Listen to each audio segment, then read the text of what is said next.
Welcome to the Lift and Glow Fitness Podcast, the health and fitness podcast for women who want to look great and feel great for good. Whether your goal is to lose weight, build muscle, or you just want to be the healthiest version of yourself, the advice that we share here is going to help you do that by building habits that stick without sucking the fun out of your life. Before we get stuck in today's episode, please make sure to hit subscribe so that you don't miss any future episodes from us. So I feel like a big thing that a lot of people talk about at the moment is Hyrox. Mm-hmm. Everyone wants to do a Hyrox. And I mean, I think it's good. People want to be active, people want to exercise, but there might be people wondering whether they should do one because everyone seems like they're running a half marathon or they're doing Hyrox. Like everyone seems to be doing these things. It's all over socials, isn't it? It's all over social media. It's all over YouTube. It's everywhere.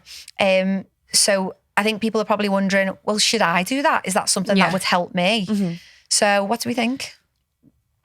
I think it depends. I don't think you need to do it because, what's the word, like for acceptance, does that make sense? I don't know, you don't need to do it because other people are doing it. Yeah, like don't follow don't be a sheep. Yes. Is that what you said? Yeah. But like if you want to challenge yourself and, you know, you want like it's a good to have a goal to work towards, isn't it? It's like whether it be like a half marathon or a Hyrox or if you're like a CrossFit comp or whatever. But what type of goal? Performance goal. Yeah. Is that what you mean? Yeah. Yeah. Yeah, so like if you've got a fat loss goal, I don't think it's a good idea to do. Yeah, Yeah, so if you've got a fat loss goal, it's the type of training that you need to do. Just makes you hungrier. It puts so much strain on your body. There's no way you can eat in a deficit if you're doing Hyrox or if you want to perform well because your body can't perform for that long of a time in a deficit. There's no way. You need food. Yeah, you need the carb load and everything, don't you? Obviously, fuel to perform. So it depends. Like it depends where you want your goal to go. Does that make sense? Yeah. Yeah. I think it's going to be like, obviously I've done a couple, haven't I? So I think like it is a really good goal to have and it's a good self-achievement. It's like to prove yourself you can do it. But it also depends on the individual as well because like if you're someone who is riddled with injuries or, you know, has dodgy knees, dodgy back, whatever, or, you know, if you're someone who can't put yourself under too much strain for too long of a time for whatever reason, then I'd say no, don't do it. Only if you feel like it wouldn't set you back. Yeah. That's a good point to make actually, because I do know they do advertise it as being like the competition for everybody. Yeah. And I know there is like regressed versions of it and stuff like that. But if you're like a mum of 2 young kids and you have like a sore back and maybe your pelvic floor isn't where it needs to be, I don't think Hyrox is like the thing that you need to be getting involved in. It's very intense, isn't it? Yeah. I suppose the thing is though, like it is one of those things where like when you're at the events, like your start wave might be at whatever time in the day and there's just constantly people running and doing the stations. Like you don't know where anyone's at. So I feel like from experience of doing like CrossFit comps and Hyroxes, in a CrossFit comp, everyone knows which lane's coming last. Like it sounds awful, but you do because you're like, oh shit, they're still on their toaster bar and they're finished. Or whereas like on a Hyrox, there's no comparison unless you're actually that arse because no one knows what time you started, where you're up to, how long it's taken. Like I've ran past people just walking. Like people do just walk it to say, they've done a Hyrox. Yeah. Like obviously when me and Amy do it, we've got a time to finish, but other people just want to do it they just want to complete it. Like when people do half marathons and like they walk. My mentality with, I mean, I didn't want to walk it, but my mentality with the half marathon last year is that I just wanted to complete it without stopping. Yeah. And so I wasn't bothered about the time. It was like, if I've ran and like jogged, even no matter how slow it is and just not stopped, then I completed it. And the reason I did the half marathon last year was for the achievement and the accomplishment. Yeah. Like I wanted to set a performance goal because all I'd ever done was train for how I look. Yeah. Do you know what I mean? And I'm like, really, I'm done with that. Like I genuinely don't care. My body goes through seasons and changes depending on what I do. Like it'll change when I'm training for a half marathon and then change again when I stop. Like it's just like I did it for the sense of accomplishment and to say I did that. Like it's a hard thing. Get your medal. I did the training and I've done that, got my little medal. Yeah. And it was like that proper sense of achievement. Yeah. And it was a performance. I feel like this year it's more a performance thing because I'm trying to do it better and trying to beat my time. But I didn't do it for weight. Like this is why I'm asking this question. I didn't do it for weight loss. I didn't do it for how I look. And this is, I think, where people go wrong with Hyrox because there's Hyrox classes happening in like every gym. And I know people are just going in, hammering themselves Hyrox class after Hyrox. I've got clients online who are doing Hyrox classes. I'm like, that's not the most efficient use of your time if you are trying to change how your body looks. I think they're seeing how intense it is, seeing all these people sweating, like thinking, oh my God, coming out being like absolutely like beasted basically, and thinking, like that's going to get me to the way I look. Like I'm going to lose loads of weight. I'm going to lose loads of fat just purely because of how intense it looks when it's just not the way. I think as well, people see the people like Lucy Davis and that on Instagram and like, What you know, a I know, insane. But like washboard abs, shredded, like all the people who, you know, get to the world championships and, you know, They're athletes. like, so like if you're a mum of two and with a normal job and a normal like a busy life, you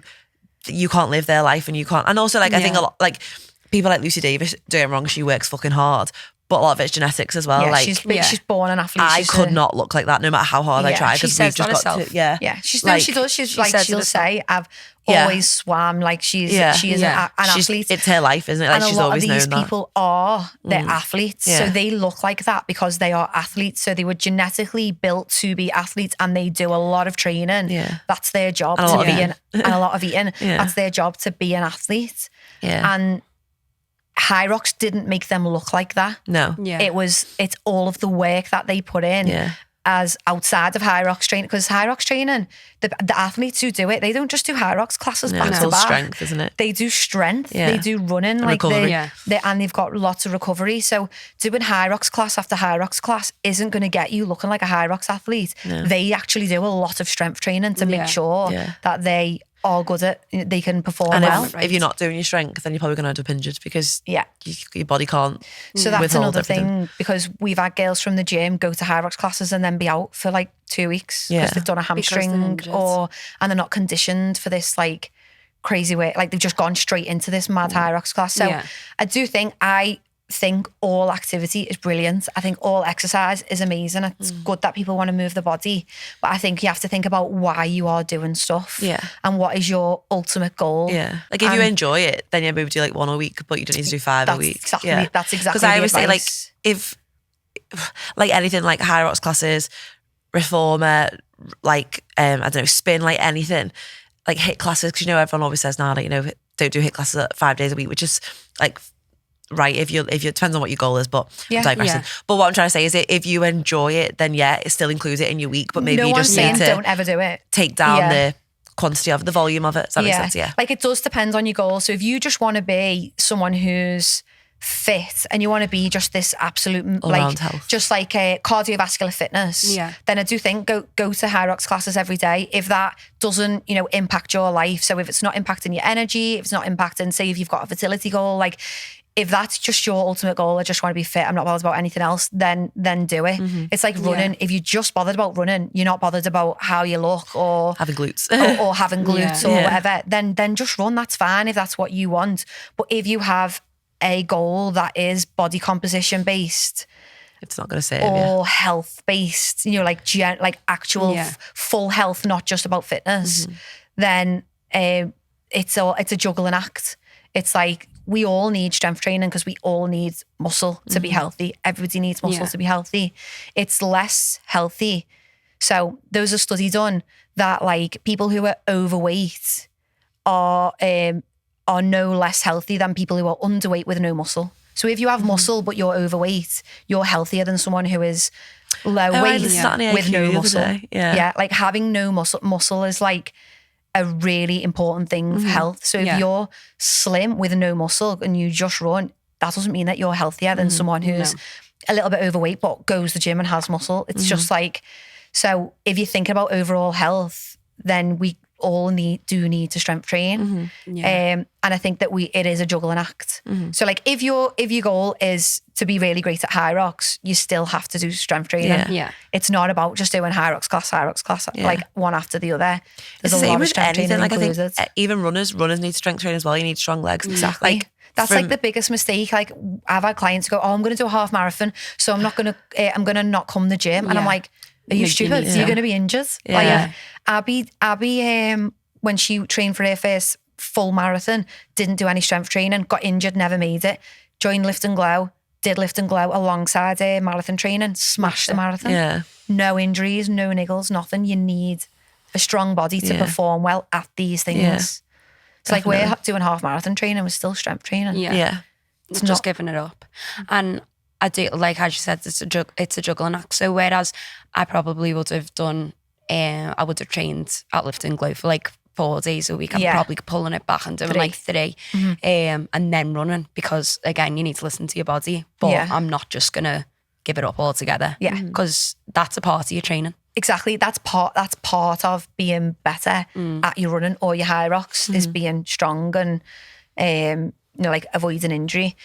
In terms of like, if people are doing it for weight loss, I know you touched on it a little bit, but what would you say if a client was saying, right, I'm going to start doing Hyrox because I want to lose weight?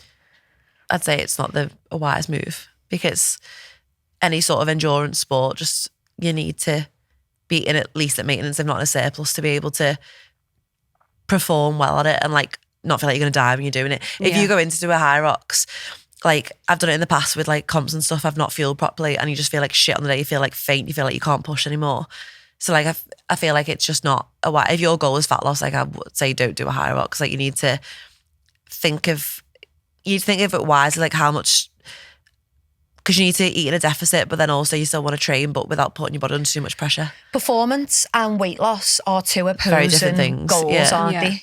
Like to perform well, you need to really fuel up. So like during training for a Hyrox or a half marathon, you might gain weight because you've really got to fuel your runs and your training sessions. When I was doing the marathons, I would no, you have to eat. Yeah. You've got to eat a lot, and your hunger is through. Whenever I run, that especially long runs, that day, my hunger is through the roof.